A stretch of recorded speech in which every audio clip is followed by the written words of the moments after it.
नमस्कार, आप देख रहे हैं 4 PM और मैं हूं आपके साथ निधि तिवारी। हरियाणा में बीजेपी की 10 साल से सरकार है, लेकिन इस बार बीजेपी हारी हुई लड़ाई में वापस आने की कोशिश कर रही है। वहीं सच्चाई ये है कि इस बार हरियाणा में बीजेपी की हालत काफी ज्यादा खराब नजर आ रही है। क्यों, वो हम आपको अपनी इस रिपोर्ट में बताएंगे। दरअसल हरियाणा बीजेपी के लिए सिर्फ एक राज्य नहीं, बल्कि हरियाणा बीजेपी के लिए एक नया मॉडल है, जिसे मोदी ने 2014 में स्थापित किया था। इस मॉडल में हरियाणा उनके लिए एक नई प्रयोगशाला थी, हिंदुत्व की प्रयोगशाला।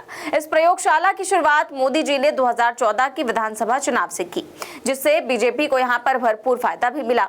मोदी जी की इस हिंदुत्व की प्रयोगशाला में मोदी जी ने आरएसएस प्रचारक मनोहर लाल खट्टर को 2 बार मुख्यमंत्री बनाया, लेकिन इस बार हरियाणा में मोदी जी का ये मॉडल फेल होता हुआ नजर आ रहा है, क्योंकि हिंदुत्व वाला एजेंडा इस बार हरियाणा में खास कमाल नहीं कर पा रहा है। और शायद यही कारण है कि एक तरफ जहां हरियाणा में चुनाव की रणभेरी बज चुकी है, सियासी बिसातें बिछ चुकी है, राजनीतिक माहौल पूरी तरह से गर्म है और सियासी पारा चढ़ चुका है, उस दौरान पीएम मोदी बीच चुनाव में अमेरिका दौरे पर निकल गए और बीजेपी के कथित दौर पर बोले जाने वाले उनके चाणक्य अमित शाह हरियाणा को छोड़कर झारखंड में रैली कर रहे हैं। मसलन चुनाव हरियाणा में हो रहे हैं, कुछ दिन बाद यहाँ पर वोटिंग है और फिर नतीजे आएंगे, लेकिन बीजेपी की ये दोनों ही महारथी हरियाणा जाने से कतरा रहे हैं, या यूं कहें कि हरियाणा से दूरी ही बना ली है।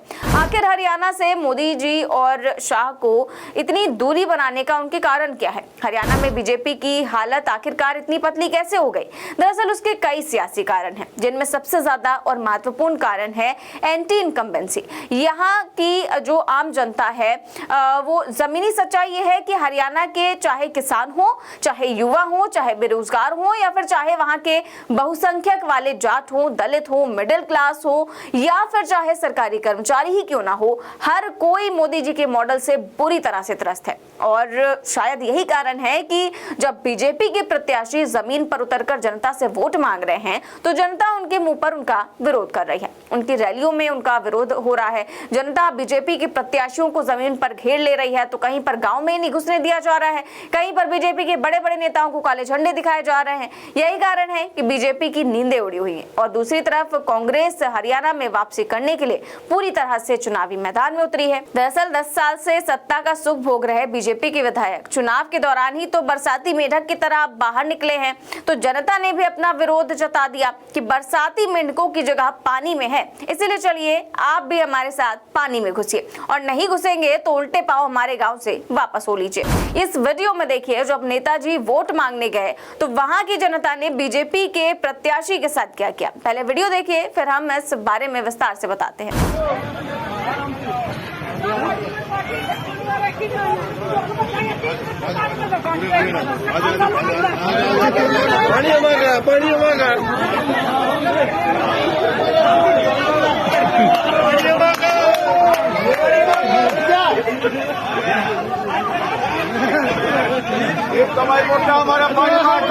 हमारा चलो चलो बीजेपी की 10 साल की सरकार आया, 10 साल की जाना ये पानी में बोटा नहीं पे बोटा नहीं पे ये फिर क्या माता कर जाना ये देखो भाई कप्तान फिर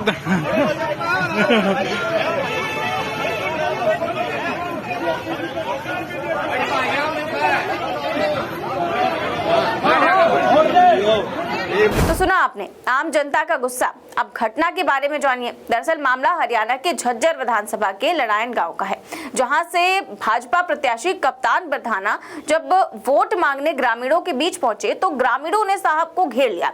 एक महिला ने जब तक सरकार को गाड़ी से नीचे नहीं उतार दिया, तब तक उनको पानी में चलने के लिए मजबूर करती रही। अब नेताजी करते भी तो क्या करते, वहां मोबाइल के कैमरे चमकने लगे थे। नेताजी ना चाहते हुए भी पानी में उतरे और महिला समेत तमाम ग्रामीणों के साथ नेताजी को गांव में भरे पानी में चलना पड़ा। दरअसल कई दिनों की बारिश से गांव में तालाब के ओवरफ्लो होने के कारण पूरे गांव में पानी भर गया था, जिससे आने जाने वाले ग्रामीणों को काफी ज्यादा परेशानियों का सामना करना पड़ रहा था। और ग्रामीणों ने कई बार गुहार लगाई, लेकिन सत्ता के नशे में मदमस्त नेताजी को उस समय जनता का दर्द समझ नहीं आया। और अब जब चुनाव आया है तो मजबूरन प्रत्याशियों को गांव में जाना ही पड़ रहा है। ऐसे में नेताजी के पहुंचते ही जनता भड़क गई और नेता नेताजी को उसी पानी में चलने के लिए मजबूर कर दिया। ग्रामीणों का कहना था कि जिस समस्या से हम लोग रोज दो चार हो रहे हैं उसे नेताजी भी तो समझे। अब अगली घटना देखिए। बालाकैंट विधानसभा सीट से भाजपा उम्मीदवार और पूर्व गृह मंत्री अनिल विज जब शाहपुर गांव पहुंचे तो उन्हें भी वहां किसानों का विरोध झेलना पड़ा। गांव में रखे गए विज के चुनावी कार्यक्रम में किसान यूनियन के से जुड़े तमाम किसान वहां पहुंच गए और झंडे लहराते हुए नारेबाजी करने लगे, जिसके बाद हंगामा बढ़ता देख अनिल विज प्रोग्राम को बीच में ही छोड़कर उल्टे पांव वापस चुपचाप निकल गए। वहीं हरियाणा के उप मुख्यमंत्री रहे बीजेपी के उम्मीदवार दुष्यंत चौटाला भी ग्रामीणों के विरोध से बच नहीं पाए। एक गांव में दुष्यंत चौटाला का काफिला जैसे ही पहुंचा तो वहां युवाओं ने नारेबाजी करना शुरू कर दिया और साथ ही साथ उनकी गाड़ी को काले झंडे भी दिखाए। बता दें कि इन युवकों ने आरोप लगाया कि दुष्यंत चौटाला को पिछले विधानसभा चुनाव में यहां के लोगों ने बड़ी जीत दिलाई और लोगों ने भाजपा के खिलाफ होकर दुष्यंत के लिए वोटिंग की, जिसके बाद दुष्यंत चौटाला चुनाव जीत गए तो भाजपा के साथ चले गए। इसी बात को लेकर वहां के युवाओं में तब से ही नाराजगी थी। तो बीजेपी नेताओं के जगह जगह हो रहे इस तरह के भारी विरोध से कांग्रेस का उत्साह भी बढ़ा हुआ है। वहीं इस बार चुनाव में आम आदमी पार्टी ने भी हरियाणा के इस चुनाव में पूरी दमखम के साथ चुनावी मैदान में उतरने का फैसला किया है। दिल्ली के मुख्यमंत्री पद से इस्तीफा देने के बाद पहली बार हरियाणा पहुंचे अरविंद केजरीवाल ने यमुनानगर में रोड शो किया और इस दौरान बड़ी बात कह दी, जिससे बीजेपी और ज्यादा चिंतित है। दरअसल केजरीवाल ने अपने रोड शो के दौरान ये साफ कह दिया कि इस बार ये तय है कि हरियाणा में बिना आम आदमी पार्टी के समर्थन के सरकार नहीं बनेगी। अरविंद केजरीवाल ने कहा कि इस चुनाव में हमने हिसाब किताब लगाया है कि आम आदमी पार्टी को इतनी सीटें मिलने जा रही हैं कि बिना आपके हरियाणा में कोई सरकार नहीं बना पाएगा। वहीं भाजपा पर निशाना साधते हुए उन्होंने दावा किया कि पूरा राज्य बदलाव चाहता है। हरियाणा में 5 अक्टूबर को होने वाले विधानसभा चुनाव में जनता बीजेपी को सत्ता से बाहर कर देगी। वहीं अरविंद केजरीवाल के इस बयान के बाद से ही बीजेपी के नेताओं और प्रत्याशियों की रातों की नींद उड़ गई है, क्योंकि बीजेपी पिछले चुनाव में भी अकेले सत्ता में नहीं आ पाई थी। इस बार तो बीजेपी की हालत वैसे ही पतली है। तो ऐसे में अगर कांग्रेस की सीटें बढ़ती हैं तो बीजेपी का इस बार सत्ता में आना नामुमकिन हो जाएगा, क्योंकि राजनीति के जानकार ये मानते हैं कि आम आदमी पार्टी को दिल्ली में जिस तरह से बीजेपी ने परेशान किया है, हरियाणा में वो उसे उतना ही नुकसान पहुंचाने की कोशिश करेगी। लेकिन अगर कांग्रेस को आम आदमी पार्टी की जरूरत पड़ती है तो आम आदमी पार्टी इंडिया पहले ही इंडिया गठबंधन में रहकर लोकसभा चुनाव लड़ चुकी है।